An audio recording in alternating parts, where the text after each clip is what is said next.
بسم اللہ الرحمن الرحیم۔ میاں چنو تولمبا پاکستان میں ایک اور گھناؤنا واقعہ ہو گیا ہے۔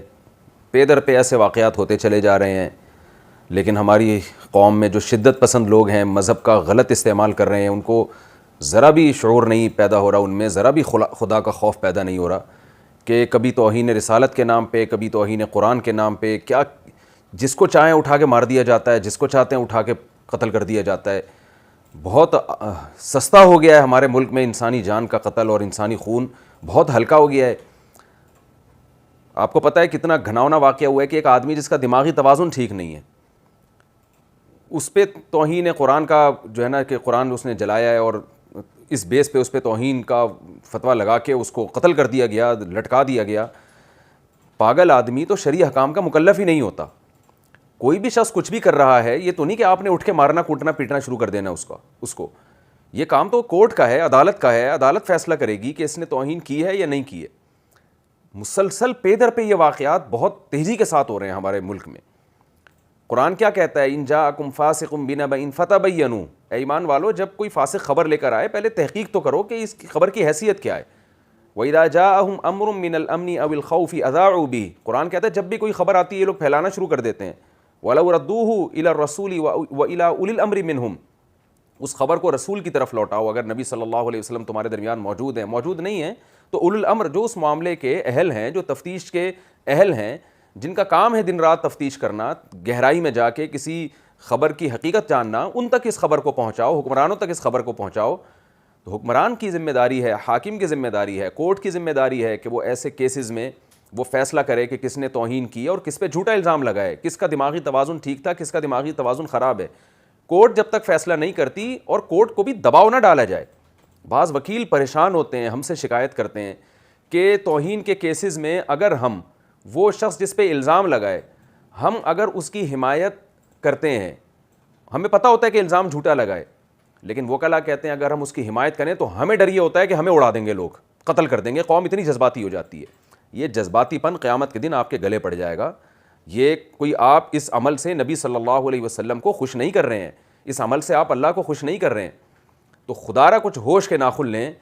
کس طرح بے گناہ انسانوں کو قتل کیا جا رہا ہے۔ پہلے سیالکوٹ والا واقعہ، ابھی اس پہ ہماری شرمندگی ختم نہیں ہوئی تھی، ایک اور واقعہ وجود میں آ گیا ہے۔ تو یہ کیا تماشا بنایا ہوا ہے؟ کیا اس سے پیغمبر صلی اللہ علیہ وسلم خوش ہوں گے؟ کیا اس جذباتی پن سے اللہ تعالیٰ ہم سے خوش ہوگا؟ نبی صلی اللہ علیہ وسلم نے ایک صحابی کی تعریف کی اور ان سے فرمایا ان فیک خصلتین یحبہم اللہ ورسولہ، تم میں دو چیزیں ایسی ہیں جو اللہ اس کے رسول کو پسند ہیں۔ دو چیزیں کیا ہیں؟ الحلم والاناہ، ایک تمہارے اندر برداشت ہے، اور ایک جلد بازی میں فیصلہ نہیں کرتے۔ تو جس کے اندر بھی یہ دو صفت ہوں گی، جس شخص میں ہو یا جس قوم میں ہو، وہ قوم اور وہ شخص پیغمبر صلی اللہ علیہ وسلم کا محبوب ہوگا۔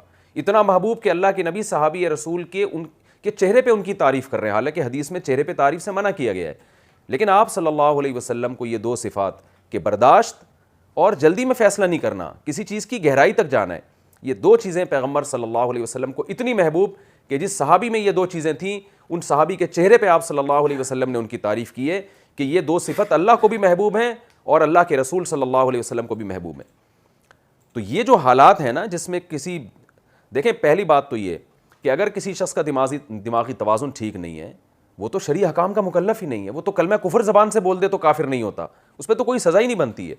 دوسری بات، اگر کوئی ہوش والا آدمی یہ کام کرتا ہے تو ہوش والے آدمی کو بھی سزا دینا عام آدمی کا اختیار نہیں ہے۔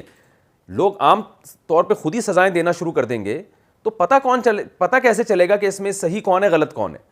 کسی کا کسی سے ذاتی جھگڑا ہے، وہ اس پہ توہین کا الزام لگا کے اس کو قتل کر دے گا، مار دے گا، پیٹ دے گا۔ تو انہی تمام چیزوں کے لیے مینجمنٹ ہوتی ہے، انتظامیہ ہوتی ہے، گورنمنٹ ہوتی ہے۔ ہم کوئی کسی جنگل میں، کسی پہاڑوں کی ٹوہ میں تھوڑی رہتے ہیں، ہم لوگ کسی ریاست میں رہتے ہیں۔ ہم لوگ کہتے ہیں کہ حکومت اپنی ذمہ داری پوری نہیں کرتی، تو گورنمنٹ اگر اپنی ذمہ داری پوری نہیں کر رہی ہے تو کیا آپ حکومت بن کے اپنے ہاتھ میں سارے قوانین لے لو گے؟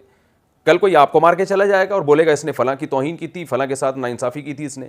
تو ایک ریاست ہے، قرآن و سنت نے ریاست کے خلاف ہمیں چلنے کی اجازت نہیں دی ہے، اور یہ خوب اچھی طرح سمجھ لیں، ریاست کا حاکم اگر فاسق اور فاجر ہوگا تو بھی نبی صلی اللہ علیہ وسلم کا حکم ہے کہ جائز چیزوں میں تم نے اس کی اطاعت کرنی ہے، انتظامی چیزوں میں تم نے اس کی اطاعت کرنی ہے، جب تک کہ تمہیں 100% خلاف شریعت حکم نہیں دیتا۔ وہ اگر آپ کا حاکم آپ کو کہہ دے کہ آپ کو نماز پڑھنے کی اجازت نہیں ہے، یہاں آپ حاکم کی بات نہیں مانیں گے۔ اگر آپ کا حاکم آپ کو کہہ دے کہ آپ کو روزہ رکھنے کی اجازت نہیں ہے, یہاں آپ نے گورنمنٹ کی بات نہیں ماننی ہے. لیکن جہاں سزاؤں کی بات آئے گی, دیکھیں اسلام میں حکم ہے چور کا ہاتھ کاٹا جائے, لیکن کبھی آپ نے کسی کو سنا فتویٰ دیتے ہوئے کہ کوئی شخص چوری کرے تو دوسرا شخص جا کے اس کا ہاتھ کاٹ سکتا ہے؟ کبھی آپ نے دیکھا؟ اسلامی تاریخ میں ایسا کبھی بھی نہیں ہوا کہ کسی نے چوری کی اور ایک عام آدمی نے اٹھ کے اس کا ہاتھ کاٹ دیا ہو. تو یہ قتل کرنا, توہین پہ, یہ سب یہ گورنمنٹ کی کام ہے. اس میں کیس ہونا چاہیے, اور کیس بھی آزادانہ طریقے سے ہونا چاہیے, نہ جج پہ دباؤ ہونا چاہیے, نہ وکیل پہ دباؤ ہونا چاہیے, اور جج یہ فیصلہ کرے گا, تجزیہ کرے گا کہ یہ توہین ہے یا نہیں ہے. پھر اگر توہین ہے تو اس کی جو بھی قانون میں سزا ہے وہ سزا اس کو ملے گی. عوام کو یہ قطعاً حق حاصل نہیں ہے. یہ بہت زیادہ ہو گیا ہمارے ملک میں. مجھے یاد ہے چند سال پہلے سرگودا میں ایک واقعہ ہوا, ہمارے ایک دوست نے بتایا کہ ان کا کام تھا مقدس اوراق کی حفاظت.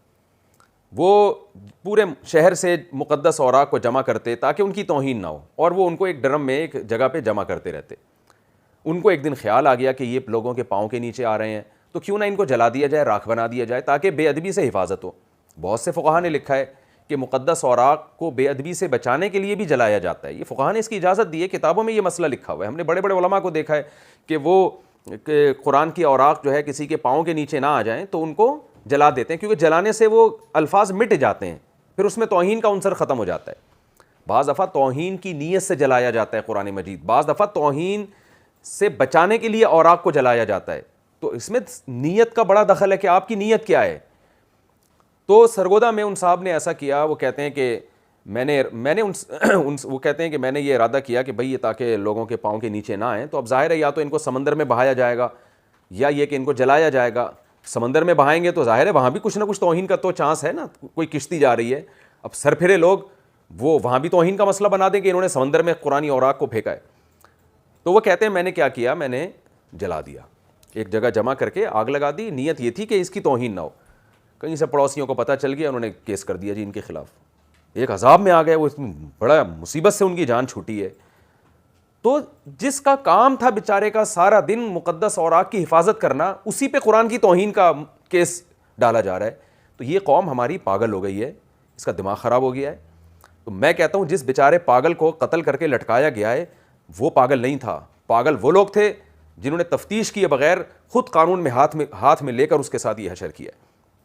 اور یہ جو ہمارے ملک میں حالات پیدا ہوئے ہیں, یہ بعض جذباتی تقریروں سے حالات پیدا ہوئے ہیں. مذہبی جو جذباتی قسم کے مذہبی رہنما ہوتے ہیں ان کی جذباتی تقریروں کی وجہ سے یہ حالات پیدا ہوئے ہیں, اور سنجیدہ علماء اس سے بری ذمہ ہیں.